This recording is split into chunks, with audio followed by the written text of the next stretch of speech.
¿Cómo están? Les doy la bienvenida a un nuevo episodio de nuestro podcast, con mucho entusiasmo porque emprender es un viaje lleno de emociones, lleno de desafíos, y hoy tenemos a una invitada súper especial a quien le doy la bienvenida y al mismo tiempo le pido aquí a Majo que nos haga la gran introducción de esta gran mujer que nos acompaña el día de hoy. Pues de verdad que para mí es un privilegio saber que Anita está hoy con nosotros. Honestamente, vamos a abordar un tema de emociones, yo la llamo la montaña rusa de emociones que vivimos desde la empresarialidad y el emprendimiento, pero más que eso es tener a un alma tan, voy a decir, tan gratificante que estés hoy acá, porque creo que todo empieza desde la generosidad. Y si alguien es generosa con compartirnos su vulnerabilidad, porque es cierto, o sea, muchas veces nos ponemos tantas capas y tantas cosas que nadie vea lo que realmente somos. Y tú sos totalmente lo opuesto a eso. Entonces, Anita, gracias por estar acá, por tu tiempo y compartirnos todo el conocimiento que hoy sé que nos vas a regalar.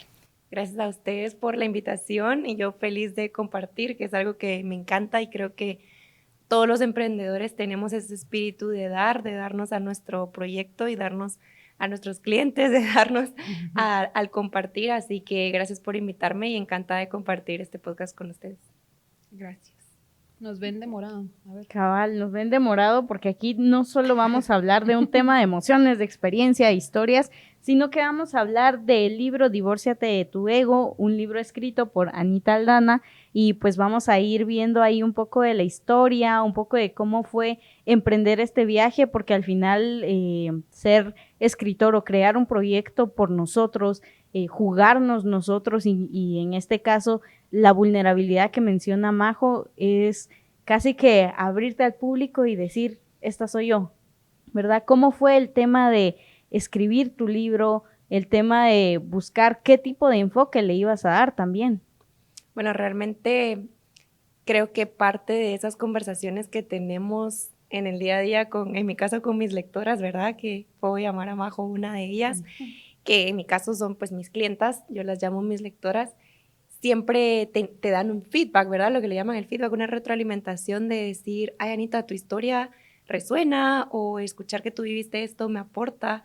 Al escuchar lo que ellos y ellas tenían para decir, lo que les resonaba, es de donde nace la idea de qué escribir y qué contenido poner en el libro, ¿verdad? Porque hay diferentes alternativas. Cuando estás emprendiendo, pues tienes muchos caminos, siempre hay caminos, y elegir uno, pues a veces puede dar un poco de vértigo, de incertidumbre, pero a veces en tu misma audiencia, tus clientes, tus lectores, te van sugiriendo lo que ellos van necesitando, ¿verdad? El mismo mercado, el mismo ecosistema te va diciendo qué necesita. Entonces creo que yo lo que más escuchaba era la historia, la gente conectada con mi historia, de cómo yo llegué a los libros, por ejemplo, de cómo a partir de esa crisis personal llego a agarrar el primer libro y a partir de ahí empezar a leer y leer y leer sin darme cuenta que me estaba convirtiendo en una ratoncita de biblioteca, ¿verdad? Entonces creo que surgió de ahí, de la misma gente que ya me acompañaba desde el inicio. Sí, y ahí nos da espacio para muchas cosas. Bueno, yo tengo un sinfín de temas y de preguntas que quisiera hacer en este momento, pero creo que enfocarnos en transmitir esa historia, tu historia personal, y exponer la vulnerabilidad, como decía Mari, es abrirte a escuchar, y muchas veces eso se nos olvida desde querer emprender. ¿Cuáles son esos espacios o cómo? Porque la escucha para mí es una habilidad, ¿verdad?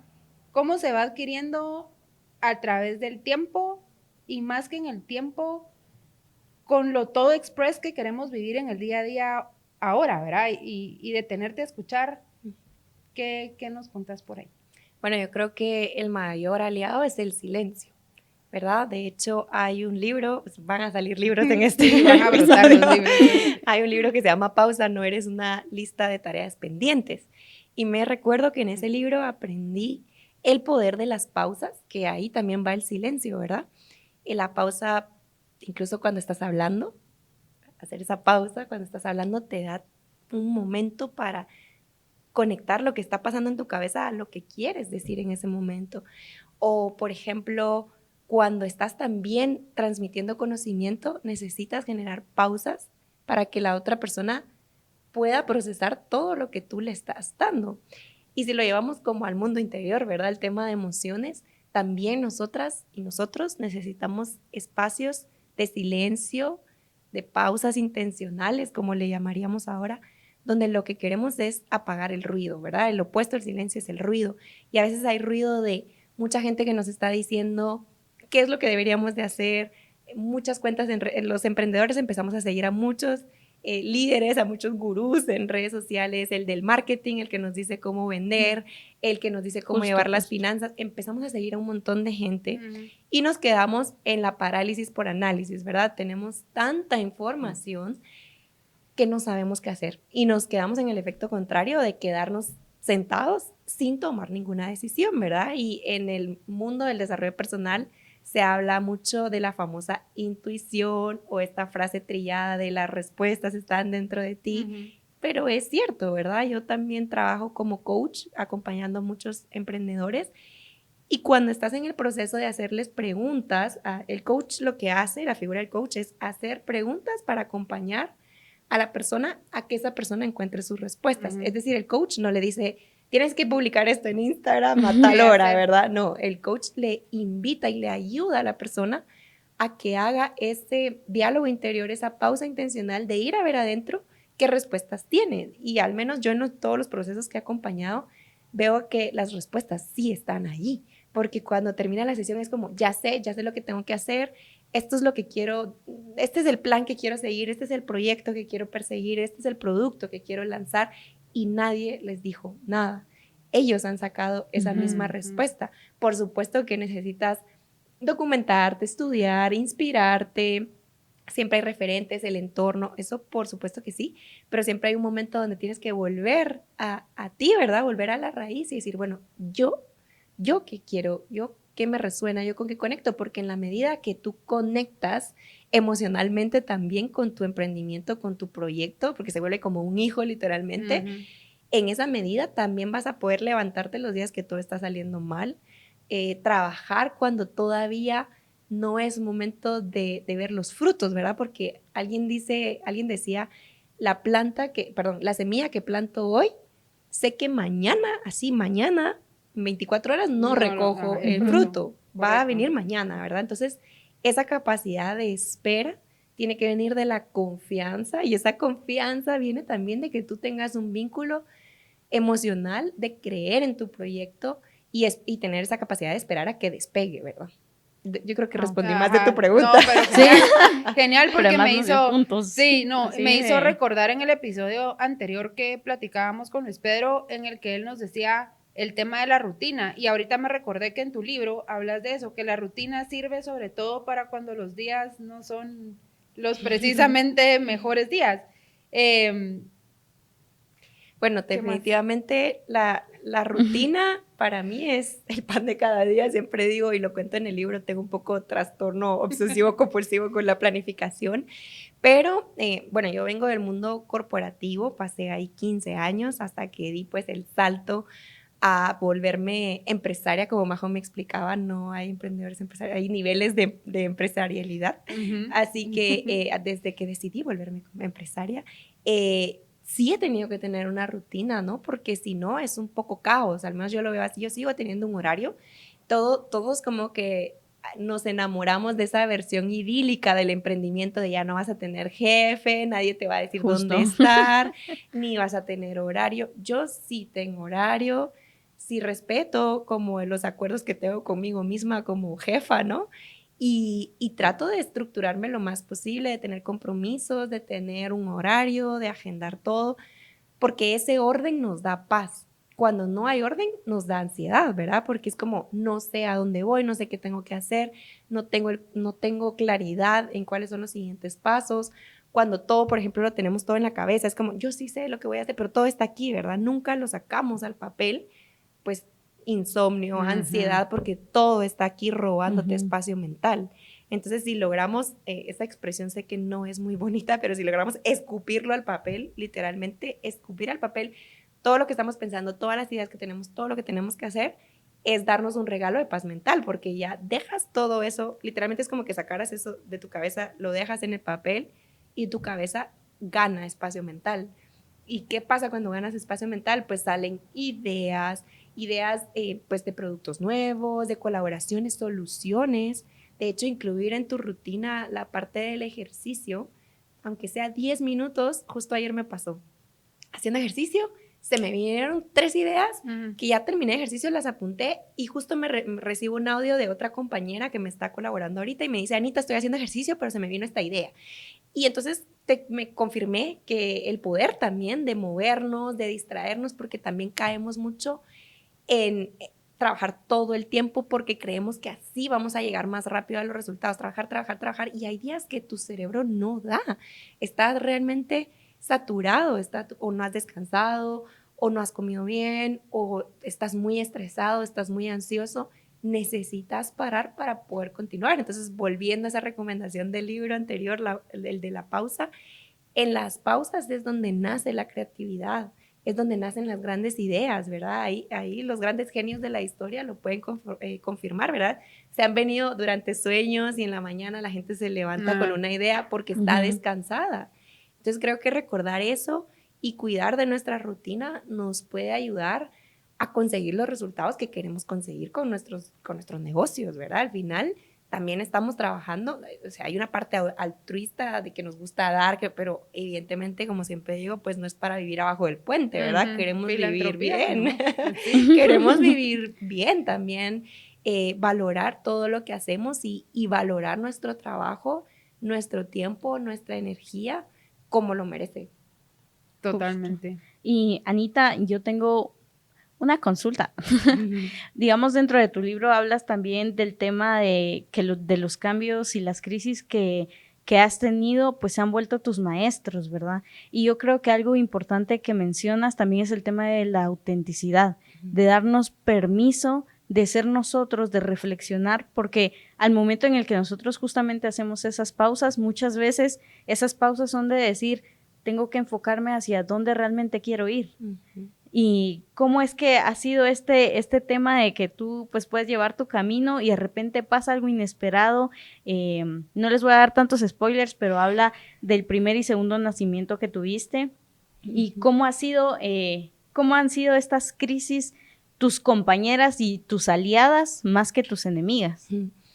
Bueno, yo sé que esto también suena muy romantizado de florecer de las crisis, como yo lo llamo, porque obviamente cuando estamos en la crisis sentimos que se acabó el mundo, que se acabó el mundo, que nos vamos a quedar ahí para siempre y que no hay mañana, ¿verdad? Eso todos nos pasa. A mí me ha pasado en cada crisis pensar, esto no voy a salir, de esto va a estar bien difícil, o ni siquiera lo piensas, solo estás sintiendo y estás en lo que llaman los psicólogos el secuestro amigdalar, que es esa parte de nuestro cerebro que domina nuestras emociones. Y cuando está bajo una crisis, pues se secuestra esa parte, es como que nuestra mente racional deja de funcionar porque está secuestrada por nuestras emociones, ya no piensa. Pero como diría Steve Jobs, ¿verdad? Un grande en el tema de negocios, él decía que uno logra conectar los puntos hasta después, ¿verdad? Cuando pasa el tiempo, tú dices, ay, qué bueno, bendita crisis. A veces no quiero tampoco romantizar todas las crisis. Hay crisis que uno dice, de verdad, esto hubiera deseado que nunca me pasara en mi vida y esto no tengo nada ni que agradecerle. Hay veces que son cosas muy duras, que es difícil llegar a eso, ¿no? Pero en general, diríamos que, al menos en mi caso, las crisis, como llegas a un punto que estás en el fondo del pozo, pues es que no te queda de otra que tirar para arriba, porque abajo no hay nada más. Entonces, cuando ya no queda nada abajo y solo queda empezar a construirte y hacerte camino para arriba o quedarte ahí para siempre en el famoso rol de víctima que ahora hablamos todos, tenemos esas dos opciones. O sea, siempre tenemos el poder de elegir, que es algo que yo hablo mucho en el libro, la palabra elegir. Siempre tenemos el poder de elegir. Si tú te quieres quedar sentado en la crisis, está bien. Esa es tu decisión. Si tú te quieres levantar y salir de esa crisis, pues qué mejor, ¿verdad? Entonces, en mi caso, yo he elegido el segundo camino, el levantarme de esas crisis y ver qué hacer para salir de ahí, de ese hoyo negro, ¿verdad? Entonces, ahora que puedo ver hacia atrás todo lo que he vivido, pues lo agradezco de alguna manera, porque si no hubiera sucedido esa crisis, pues no hubiera escrito ese libro, no estaría aquí con ustedes, no estaría pasando tantas cosas maravillosas si no hubiera transitado esa crisis y le hubiera sacado pues lo que pude sacarle de aprendizaje. A partir de ahí yo empiezo también a trabajar lo que tú decías, María, la autenticidad, ¿verdad? El realmente liberarme de esas máscaras que nos vamos poniendo en el camino por querer gustar, por no querer fracasar, por querer encajar en la sociedad dentro de tu círculo, de tu familia, de tus amigos. Cuando ya llegas a ese punto y decís, bueno, ya lo perdí casi todo, o la única que me queda soy yo, entonces ahí empiezas a valorar más tu autenticidad porque sabes que solo te tienes a ti, que sabes que en la noche cuando te vas a tu cama te vas solita y nadie te está preguntando si necesitas ayuda, si te pueden llevar algo. Siempre, la única persona que siempre está contigo eres tú. Bueno, y los papás generalmente, pero también en algún momento tus papás ya no están contigo. Entonces creo que a partir de ese viaje, de ver cómo en cada crisis la única persona que me tenía era a mí, es donde creo que nace esas ganas de serme fiel a mí, ser auténtica, y eso se ve reflejado también en los emprendimientos. Hay emprendimientos que tú dices que yo lo compro porque el no sé qué, ¿verdad? Es una cosa que no puedes describir, pero tú conoces tal vez a la dueña y te como que le brota la luz, ¿verdad? Le brota la algo se alinea contigo. Algo se alinea contigo y tú dices, le voy a comprar a esto porque nosotros no compramos productos, realmente compramos a las personas, compramos marcas. Ahí está Apple, ¿verdad? Que Apple, o sea, hace lo mismo que un Android, pues, ¿verdad? O sea, llama, tiene aplicaciones, pero compramos Apple porque hay algo en la marca, en los valores, en la forma en que se ha mantenido auténtica en los últimos años, que te hace comprarla. Entonces, igual nosotros, ¿verdad? Al final nosotros todos somos una marca personal y nos vendemos en las conversaciones que tenemos. Yo hace poquito estaba ahorita en una tienda que se llama Starevi, que está aquí cerca en donde estamos grabando, y hablábamos de incluso la ropa, ¿no? Cómo la ropa te hace ser auténtico, ¿verdad? Vestirte, tú con tus colores me parece maravilloso, la autenticidad de siempre vestirlos, creo que hay mucho que aprender, porque muchos otros nos quedamos con las ganas de querer vestirnos de otra forma y no lo hacemos porque nos da pena. Entonces, desde esas cosas tan sencillas, empiezas a proyectar tu autenticidad y la gente te compra la autenticidad. Totalmente. Se traduce en ventas, ¿verdad? Se traduce en gente que confía en ti. Eso iba a decir, justamente, porque lo he estado leyendo. Bueno, yo soy permanente de estarme metiendo en cursos y leyendo y buscando, porque sí creo fielmente que uno necesita seguir aprendiendo constantemente. Y el tema de la autenticidad hace una par de semanas, culpa de Apple, tuve que hacer una parada obligada en el tema de mi red. Pero fue un detox y fue muy chistoso porque coincidió con cuando estábamos haciendo el libro de Marian Rojas del detox de dopamina. Entonces me coincidió en el tiempo que obligadamente me quedé sin teléfono. Qué genial, o sea, ese silencio y poderte desconectar de no estar viendo, porque también hay un momento en el que no importa si tenemos 1 año o 15, como en mi caso de tener un negocio o una empresa, pero que llega un momento en que ese ruido te contamina tanto que te perdés y te desdibujas con tal de llegar a un algoritmo, con tal de encajar en no sé qué, y luego te recuerdas y decís, tiempo, no, personalmente mis mejores clientes son los que no necesariamente me contactaron por una red social. Tiempo en pantalla y el detox, que yo se lo recomendaría a todos los que nos estén viendo y escuchando, desde la parte de emociones, Anita, para volver a regresar y vincular el tema, ¿qué tan importante es tener esos espacios de pausa también de redes? Bueno, súper importante. A veces surge esa creencia de, es que como yo me dedico o sea, como mi negocio está en redes o yo me dedico a crear contenido, no puedo desconectarme. Falso, o sea, esa es creencia totalmente falsa. Yo, por ejemplo, lo compartía en mi podcast hace unas semanas. Yo, por ejemplo, tengo notificaciones totalmente apagadas. Ahorita me preguntaban antes de grabar si tenía mi teléfono en silencio. Mi teléfono permanentemente está en silencio, a menos que me llamen, ¿verdad? Ya sé que si es una emergencia me van a llamar. Y tengo un momento donde intencionalmente entro a mis redes, atiendo mis mensajes, los cierro y ya está. Y tengo incluso un temporizador, ¿verdad? Para solo tener 1 hora de redes sociales al día. A veces la cumplo, a veces no. Pero sigo intentando cumplirlo, ¿verdad? ¿Por qué? Porque sí noto cómo se diluye mi energía y sobre todo mi tiempo si me distraigo en todo eso. Y al final, como tú decías, a veces los clientes, a veces vienen de ahí, a veces no vienen de ahí, a veces vienen de otros lugares. Ahorita en la mañana estuve en un desayuno de networking y ahí todo el mundo quería el libro, lo vendimos en el evento. No lo tuve que ir a vender a una red social, ¿verdad? Entonces, a veces también hay muchas creencias de que necesitamos estar conectados todo el tiempo para poder hacer que nuestros negocios funcionen, ¿verdad? Entonces, el coaching, por ejemplo, la disciplina que yo practico, desde ahí se cuestiona mucho la realidad, qué cosa es una realidad y qué cosas es una opinión. Quiere decir, la opinión es que eso no es una verdad absoluta, la realidad es que es un hecho, eso nadie lo puede negar, ¿verdad? Entonces, por ejemplo, decir, es que yo tengo que tener 50,000 seguidores para vender, yo invitaría a cuestionar esa creencia, porque, por ejemplo, tengo una persona, un autor que se llama Isra Bravo, él no tiene redes. Y entonces, ¿por qué es uno de los bestsellers de libros en España? Entonces, desde ahí te vas a la realidad a cuestionar y decir, hay alguien que vende, que funciona su negocio sin necesidad de tener de redes. Y así podría enumerar un montón de ejemplos. Pero con eso te ayuda a debilitar creencias que te estén atando a, por ejemplo, el tiempo en las pantallas, el tiempo en las redes, que lo podemos usar pues también a nuestro favor, ¿verdad? En coaching también hablamos de no se critica si algo es bueno o malo, sino te acerca a tus objetivos o no. Si a ti pasar en las redes de verdad te genera cada segundo ventas, dale. Pues a ti te funciona. Y si tú te sientes cómodo, a ti te funciona.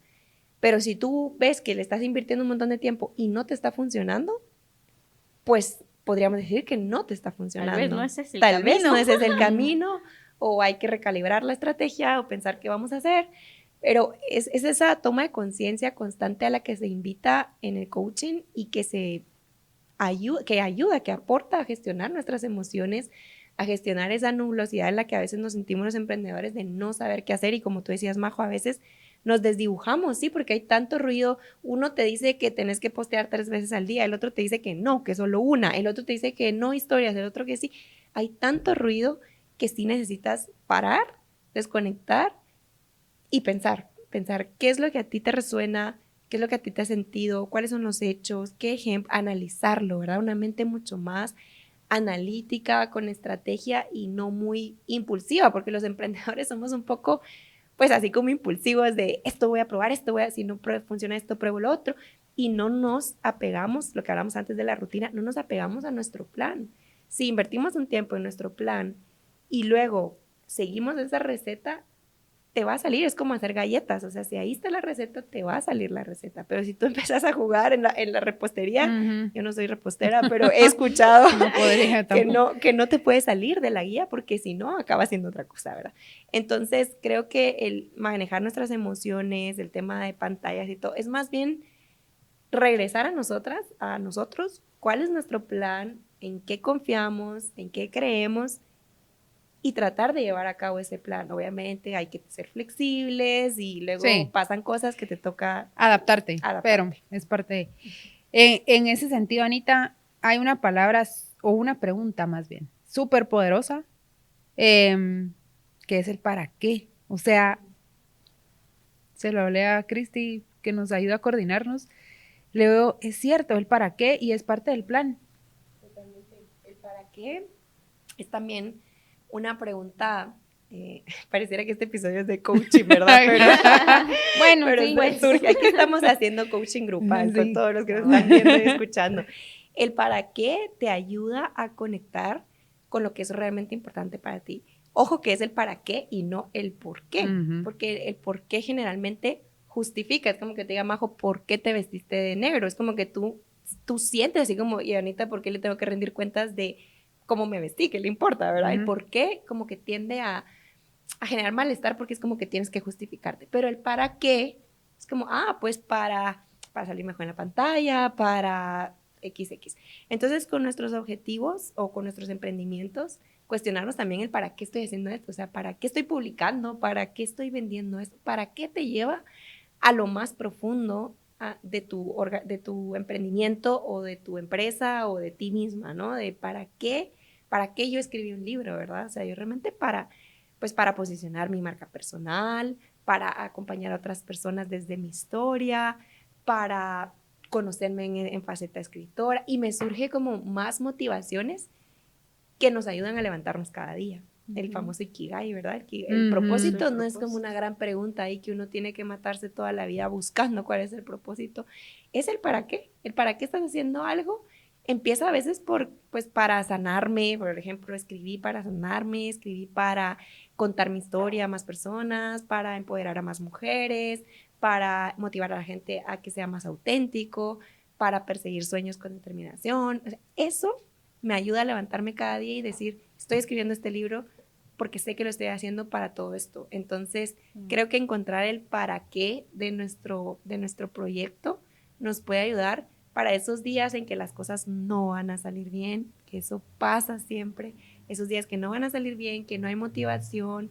La motivación no la venden, lastimosamente, no la podemos salir a comprar. La motivación viene de ahí, de esa respuesta a mi pregunta de para qué estoy haciendo esto, ¿no? Incluso te lo dicen con las crisis, a la pregunta que me hacía Mari antes, te dicen, ¿para qué crees que viviste esto, verdad? ¿Cuál es el para qué de esta situación que viviste? Entonces, es una pregunta, como tú decías, Majo, súper poderosa, que aplica para un montón de áreas de nuestra vida.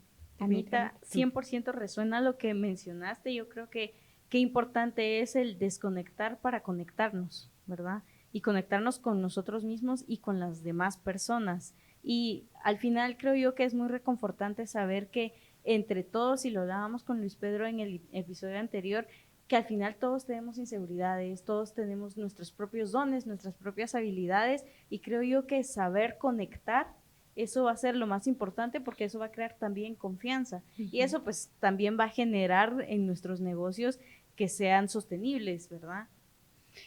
Totalmente. Anita, gracias. Yo voy a cerrar este episodio, si me lo permiten, con una de las frases que más, bueno, hay muchísimas en el libro, y cuando todos lo lean lo van a encontrar, pero de las que yo tengo es: los sueños no se sueñan, se trabajan. Y para seguir sabiendo más, porque nos van a colgar con el tiempo, sigan a Anita en 30 libros, únanse al club, a su comunidad, que es otro tema que me encanta, para que ojalá podamos ahondar después en otro episodio. Y pues busquen el libro, léanlo. A todos los que veo les digo, lean Divórciate, disfrútenlo, trabajen con el libro, y a vivir nuestras emociones. Gracias, Anita. Aquí tenés siempre un espacio para ti. Pues gracias por la invitación, y a todos, como dijo Majo, a accionar sus sueños, porque soñándolos no se cumplen. Muchas gracias, Anita. Gracias, Mari, también.